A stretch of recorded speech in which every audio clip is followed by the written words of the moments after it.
Good evening. Welcome to WJZ.com. Getting really, really pleasant out there. West of us, mid-70s, 63 in Oakland. We're still at 81, but the dew point's really dropping. Much drier air moving in right now.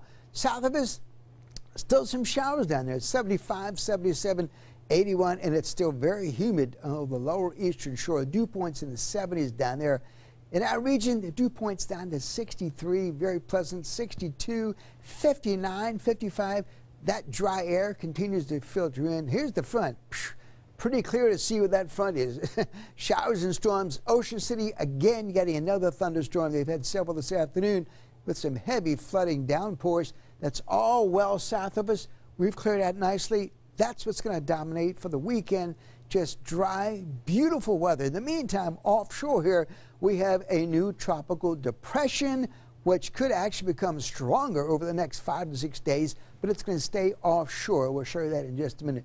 This front essentially is going to help push it and keep it away from the Atlantic coast, but it could generate a lot of wave action from the Carolinas all the way up to New Jersey, New York. By the time we get to Sunday night, Monday, and Tuesday of next week, even to Wednesday. As you can see, we've got clearing skies in the Baltimore region.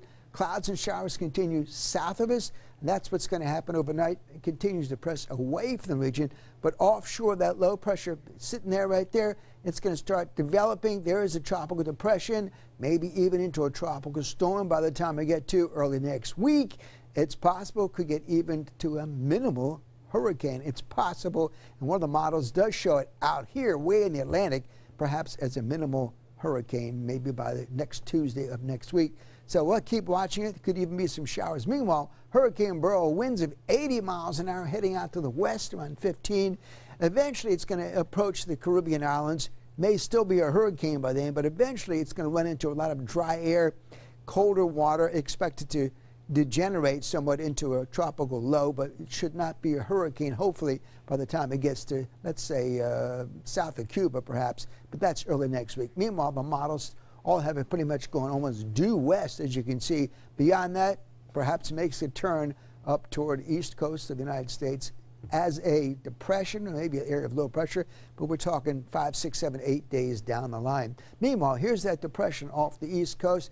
It's about 400 miles southeast of the Carolinas, in between, really between Bermuda and North Carolina coast.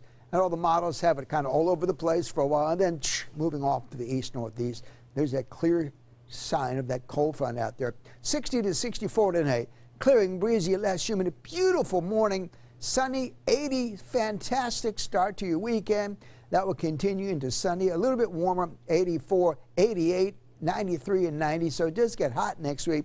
Shouldn't be all that humid until maybe late Tuesday and Wednesday. There could be a shower or thunder shower by the time we get to the middle of next week. Have an updated forecast later tonight.